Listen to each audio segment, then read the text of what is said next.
Selamat siang, Selamat Bapak Ripin. siang. Gimana kabarnya? Baik-baik, Bos.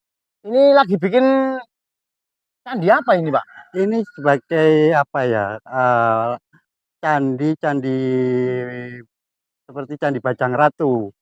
Tapi ini kan apa ya?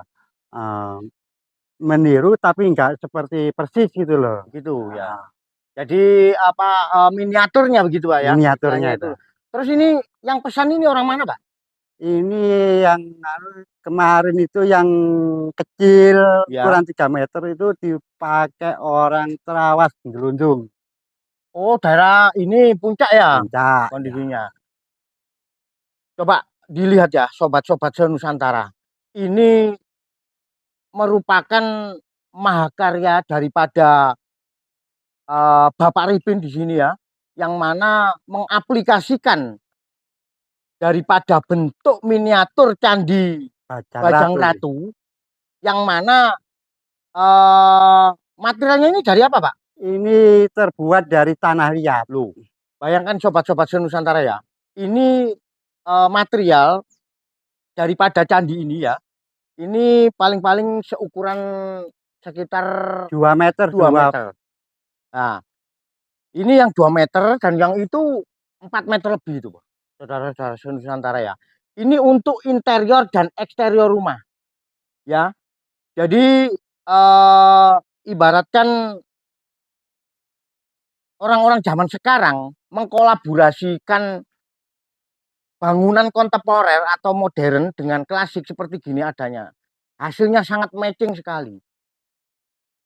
Jadi di sini ya, sobat-sobat Nusantara ya, ini Bapak Ripin ini salah satu daripada seniman penerus dari pembuat daripada material terakota atau tanah liat, yang mana satu-satunya orang yang sampai saat ini detik ini masih eksis adanya. Jadi bisa diceritakan apa Bapak Ripin untuk biar sobat-sobat Nusantara ini biar nggak gagal paham dan nggak ketinggalan daripada sejarah milik leluhur dulu. ya. Begitu, Terima Pak. kasih ya untuk memberi waktu kepada saya. Ya, Eh, ini kan bikinnya ini memang saya sengaja dari tanah liat ya. dan ini waktunya memang ya agak lama. Sedangkan ini kan musim penghujan. Betul, betul. Jadi kalau musim kemarau, insya Allah bisa 2 bulan atau 3 bulan bisa selesai yang 4 meter. Berhubung ini cuacanya hujan, Ya, ya bisa 3 atau 4 bulan. sebegitu lamanya ya sobat-sobat Nusantara ya. Jadi kita jauh-jauh ya ke sini untuk menemui daripada generasi penerus seniman pembuat apa Terakota. terakota dari tanah liat. Jadi menurut sejarah ya, ini ada filosofinya yang terkandung di dalamnya, sobat-sobat Nusantara ya. Ini bagaikan manusia. Ini kan kaki, badan, Kepala. dan kepala. Jadi ini ke vertikal, ke sang pencipta, saudara-saudara Nusantara ya. Jadi ini ada eh, empat pojok ya, 4 penjuru ya. Ini merupakan kalau di ajaran Jawa ya, ajaran leluhur kita dulu itu merupakan dulur papat limo pancer, pancernya kepada sang pencipta. Jadi kakang kawa adi hari-hari nini among kaki among sing lahir bareng sedino. Itu kalau kalau di Jawa kan itu seperti gitu adanya. Jadi di sini Pak Ripin boleh kita ngelihat yang kondisinya yang lebih besar adanya ini ya. Monggo, monggo, monggo. Nah, coba diceritakan lebih detail, lebih itu Pak Ripin. Ini untuk candi ini Pak Ripin. Ya, Ini kok lubang ini Pak ya. Aslinya barang aslinya itu seperti gini, kayak ada pintu. itu masuk untuk lubang. Oh Kalau begitu. Ya. kalau Candi Brau itu kan cuma Bisa pintunya. diceritakan Ya. apa itu ya biar pemirsa ini lebih tahu adanya, lebih apa ya, kita itu menelusuri sebuah sejarah ya yang terpenggal atau terputus karena sebuah penjajah yang masuk di Nusantara ini dulu.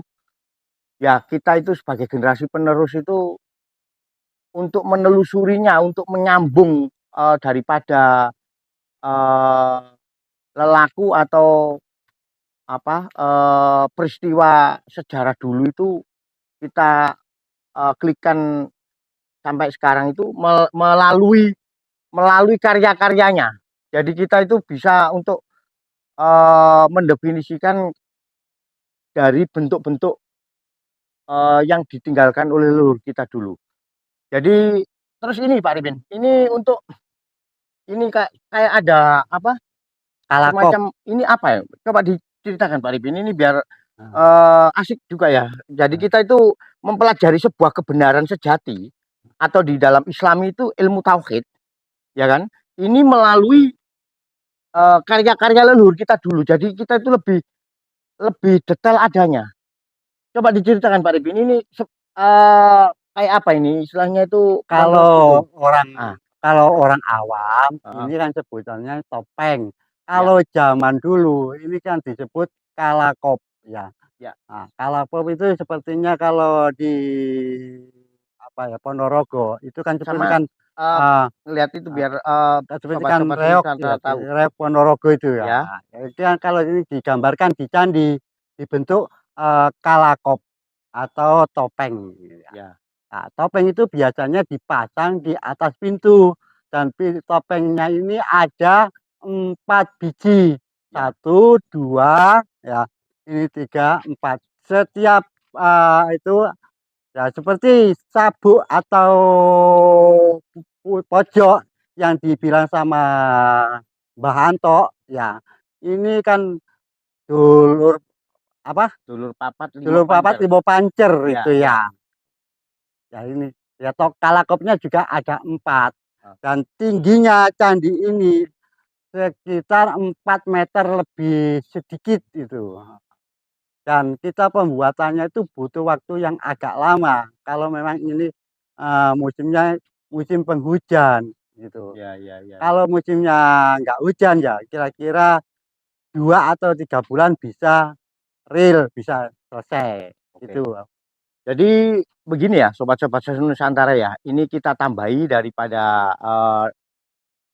dari Mbah Ripin ini, yang mana posisinya kayak ini kayak kalakop atau Bathara Kala. Ini merupakan simbolis orang dahulu itu membuatnya itu merupakan untuk berfungsi sebagai penolak bala. Jadi biar sobat-sobat Nusantara tidak gagal paham ya, bahwasanya kayak semacam kolo seperti gini ini bukan menggambarkan sebuah makhluk yang seram adanya atau apa. Mereka-mereka atau leluhur kita dulu itu membuatnya itu seperti kolo seperti gini ini filosofinya itu atau daya pikir tertinggi orang dulu itu ini merupakan sebagai tolak bala. Kalau dulu itu pagebluk gitu loh. Kalau zaman sekarang itu kalau waktu adanya corona kayak semacam seperti gitu atau wabah. Jadi kayak juga seperti gini adanya ini kan merupakan apa hasil meditasi tertinggi daripada leluhur kita dulu. Ini merupakan mahkota ya. Ini untuk jengger-jenggernya mahkota di para raja dulu. Jadi diaplikasikan dibentuk candi seperti gini adanya ini kan merupakan kayak semacam manusia. Jadi nanti itu bisa ngeground ke ibu bumi. Jadi kesemuanya itu orang dahulu itu atau leluhur kita dulu itu membuat atau membuat sebuah mahakarya itu nggak cuma asal-asalan. Jadi eh, orang-orang zaman sekarang aja yang istilahnya itu banyak yang belum tahu adanya. Kita nggak menyalahkan. Memang nggak tahu adanya.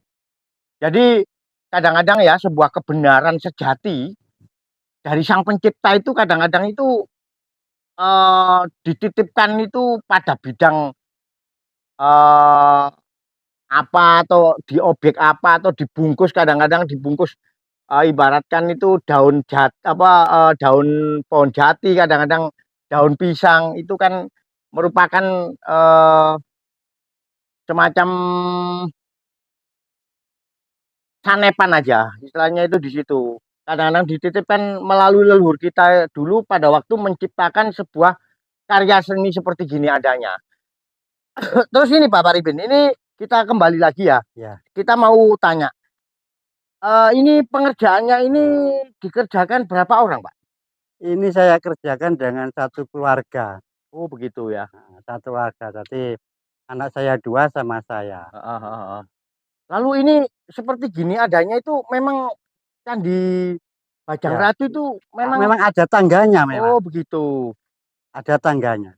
Ini merupakan kayak apa ya istilahnya itu kok, eh, kita itu biar apa ya istilahnya itu untuk menjelaskan ke generasi yang akan datang itu nggak sampai salah adanya gitu loh. Kayak gini, ini jumlahnya ini kan merupakan jumlah tiga. Ini kan Ya, apa, merupakan simbolis daripada itu Pak Ripin. Ini merupakan simbolis daripada alam semesta ini. Jadi panas, air dan angin. Ini kan seperti gitu adanya Pak Ripin ya. ya, ya, ya. Jadi begitu ya sobat-sobat Senusantara ya. Barangkali apa, eh untuk sobat-sobat Senusantara pada waktu ngelihat atau apa, mendengarkan video kita kali ini dengan empu ya. Ini kan merupakan empu, empu pembuat atau Pengrajin. pengrajin lah istilahnya itu di situ. Jadi agak ke sini Pak Ripin, biar bisa tahu adanya pada waktu itu. Terus terus ini apa, seperti kayak gitu tuh semuanya itu ada makna artinya atau bagaimana Pak Ripin? Ada bunganya, ada itunya bagaimana itu? Kalau sebenarnya itu ada dan apa kita bikin ornamen-ornamen ini ya.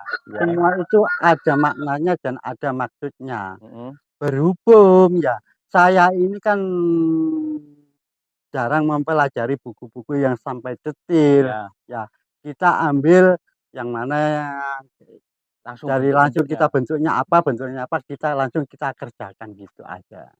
Tapi kalau ingin tahu proses atau arti dari simbol-simbol ini, ada teman saya yang bisa menceritakan sampai Oh, sedetail-detailnya. gitu ya, ya, ya, ya.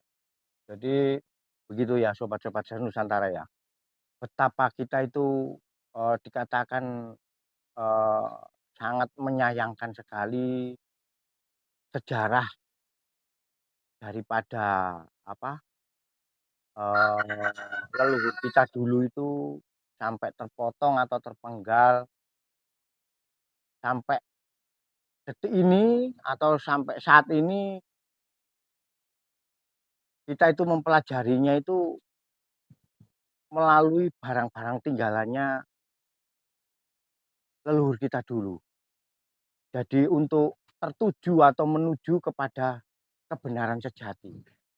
Soalnya eh, apalagi di tanah Pulau Jawa sini dulu itu yang jelas itu melakukan atau tidak melakukan sesuatu itu selalu selalu ada hitungannya, selalu ada makna artinya dan kesemuanya itu tertuju kepada kebenaran murni dari sang pencipta itu sendiri. Soalnya kembali lagi kepada fitrah manusia dilahirkan di dunia ini ya, yang jelas itu disuruh apa sih? Untuk apa sih kita dihidupkan di dunia ini? Yang jelas itu kesemuanya itu kan tertuju atau disuruh untuk mencari kebenaran sejati itu sendiri atau guru sejati atau ilmu tauhid itu. Jadi ya dari bak-bakan manapun yang terpenting itu kita itu selalu niat jiwa ini mencari kebenaran sejati itu sendiri. Akhirnya jadi benar adanya. Begitu loh sobat-sobat Nusantara ya. Jadi terima kasih untuk eh, video ini kali ya, saya akhiri untuk closing statement ya, atau penutup daripada pesan dan kesan ya daripada kami atau dari Pak Ripin kepada seluruh sobat-sobat senusantara. Apa pesan dan kesannya Pak Ripin untuk biar bisa didengarkan untuk sobat-sobat senusantara kita. Coba Ya, monggo. pesan saya dan kesan-kesan untuk sahabat-sahabat Nusantara. Ya, mari kita junjung masalah untuk melanjutkan seni pahat atau yang terbuat dari terakota itu jangan sampai punah atau jangan sampai nggak ada yang melanjutkan. Disayangkan benar kalau memang sampai nggak ada yang meneruskan. Pasti itu. Saya Nah, kira seperti dan, gitu adanya. dan sekarang ini memang regenerasi yang penerus ini yang bikin terakota itu sudah dapat dihitung, tinggal berapa orang aja itu. Nah, makanya itu pesan saya kepada sobat-sobat, kepada teman-teman, ayo kita lanjutkan, kita teruskan untuk menjunjung seni lukis terakota atau pembikin terakota jangan sampai punah. Itu aja pesan saya Oke. dari sobat-sobat Nusantara. Jadi begitu ya sobat-sobat Nusantara ya, pesan dan kesan daripada seniman ini yang sisa-sisa daripada eh, orang-orang terdahulu, Mbah Ripin ini ya, sebagai pelestari budaya nenek moyang kita dulu. Jadi kita dalam hidup ini intisarinya itu kita lakukan saja kewajiban kita ya. Jangan pernah kita itu memikirkan atau mengharapkan hasil akhir. Hasil akhir apa kata sang pencipta. Kalau kewajiban kita itu selalu melakukan dengan sebaik-baiknya dan sebenar-benarnya. Urusan keduniawian atau urusan materi, Itu pasti ngikut. pangkat ataupun derajat, kesemuanya otomatis ngikut dengan sendirinya. Jadi begitu sobat-sobat Nusantara ya, saya akhiri. Wassalamualaikum warahmatullahi wabarakatuh. Rahayu, rahayu, rahayu. Om Swastiastu. Salam Nama Budaya.